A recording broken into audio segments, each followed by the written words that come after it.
Like I say in all my videos, I'm not an English teacher major, not even an AP English. I have no English background besides the CP English, aka General Ed English, that I take in sophomore high school. This is all just on my personal experience, just because cancel culture is real. Let's get started with the video.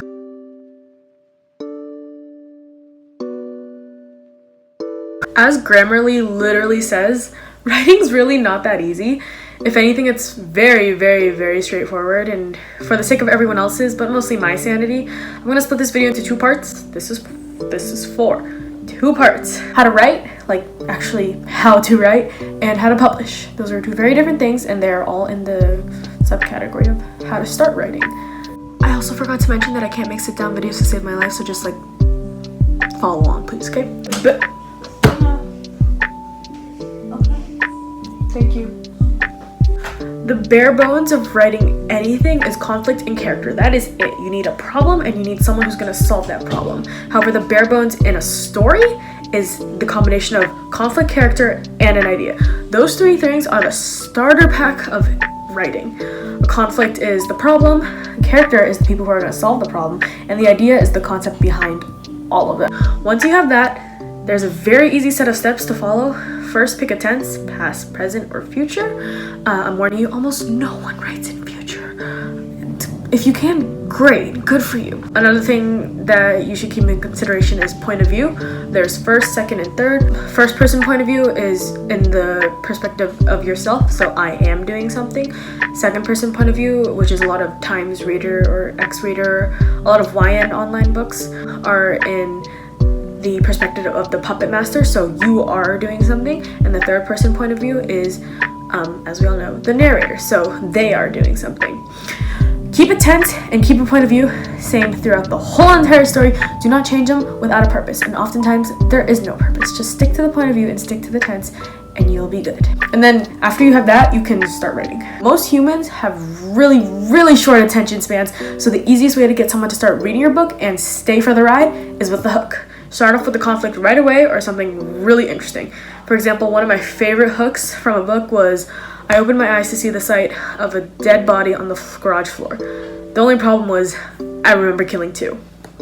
Right away, I'm already hooked into the story and I'm wondering what happened to that second body. And when you're writing a story, there's actually a really important rule of thumb to remember. There are 3 types of writing. There's description, exposition, and dialogue. Description is imagery in the 5 senses. There's literally describing things and showing people what blank is instead of telling, in the form of showing, not telling. That's what description is. Exposition is telling the audience something, which is the form of telling instead of showing. And dialogue is literally just talking.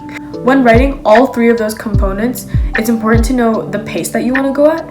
For example, in a lot of fight scenes, you want to use a lot of exposition because it's fast-paced. But in more romantic scenes, for example, a kissing scene, it's important to use a lot of description because it's a very, very slow movement and you don't want to rush that whatsoever, and you want to let your readers take that in. The next couple things I'm going to say are all optional. Symbolism is a concept I love reading about, and I love having that like whoa moment whenever I read books. It's by no means necessary though, but it's something that brings a lot of richness and a bit of aha moment to your writing and when your readers read it. For those of you who don't know, symbolism is giving double meaning to something. For example, roses, something you give for a celebratory gift, meaning love or affection or whatever. They smell great, they have a really great meaning behind it. But on roses there are thorns, which can represent betrayal and evilness. I'm not one to do this, but I know a lot of people do because I'm more of a sporadic writer. But outlining, my form of outlining is that. Those are storyboards. That's my form of outlining. I know a lot of writers who outline through literal documents, but outlining is a timeline for the events in your whole story, and it helps you map out character growth, plot twists, literally your whole entire story. Like I said, I personally use storyboarding as my form of outlining. I like it when people outline in some way, shape, or form. This way you can map out what's going to happen in your story, and you can really think things through. And you do not have to keep your outline the same throughout the whole time. You can always change it, and it's really good to write your story out before you write your story out. So recap. For the bare bones, you need an idea, you need characters, or a character, you need conflict, and you need to pick a tense and a point of view. When you start writing, you need to have a hook, outlining in some way, shape, or form, whether that be storyboarding or on a document, and you need a balance between the 3 forms of writing, which is exposition, description, and dialogue. Now for my least favorite part of writing, publishing.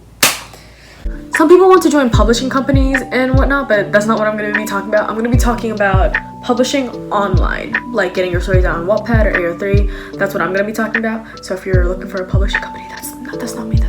I highly recommend this thing called segueing. Start by writing something to get your readers attached to, i.e. characters, topics, tropes, concepts. Write a fanfic, hop on a trend to enemies to lovers maybe, write smut, I don't know, you do you. But start with something everyone knows. For example, my first book I started with was a Times Reader fanfic with a My Hero Academia character, and it was in the tropes enemies to lovers. Get people used to your writing style first, and then slowly get more and more original. And that's what at least I'm doing. Like I said, my first book was a Times Reader, and then my second book is a 1 OC, and it's in a different universe though, a set universe, the My Hero universe. And then another book I'm working on is a complete whole novel, original characters. Like everything is mine, and it gets more original as it goes. So by the time I am publishing all my books, everyone's used to my style already. You have to keep in mind that Wattpad, at least because I don't work on AO3, Wattpad's algorithm is very much like TikTok in the way that it's very random. Don't let the algorithm or the numbers scare you or discourage you whatsoever. Things that help are like tags and hashtags. This way you can get in the rankings, but no one really knows how Wattpad's rankings or algorithm really works, yet at least. However, your story will get more and more recommended the more you update, and trust me on that. I was on hiatus for a month and my views went down. Not saying that views are everything, however, the more you update, the more you will get recommended, because Wattpad will see that you are more relevant and you're actually still writing. I update bi-weekly, but I know some people who update by daily, update every other day, update once a month, but you need to have a consistent schedule to get your readers wanting more and knowing when you're gonna read and update. Another thing that will really help is to talk about your work and promote your work and promote your story and talk about it and be proud. I said talk about it twice, wow. Be proud of your work. Personally, and a bunch of other mutuals of mine, I post on my Instagram story. I make wow. It's too late. It's so late in the night. I make Instagram stories about my content. I do YouTube content. I make Instagram reels and I make TikToks. It always will start slow, but you can't let that discourage you because it starts slow for everybody. The best way if you're a beginner to get better at writing is to literally just practice. And I know everybody says that, but it's true, and that's why everyone says it. Just keep practicing writing and you'll pick up on other styles. And you also need to read to get better at writing. And I can't emphasize that enough. You need to read to get better at writing. And I know everyone hates reading. I used to hate reading too, don't worry. But that's how you're gonna get better. Trust me on that. Good luck to everyone who's writing stories. If you ever want to read my books, they will be on my Wattpad, which is in the description below. And I'll see you in the next one. Bye!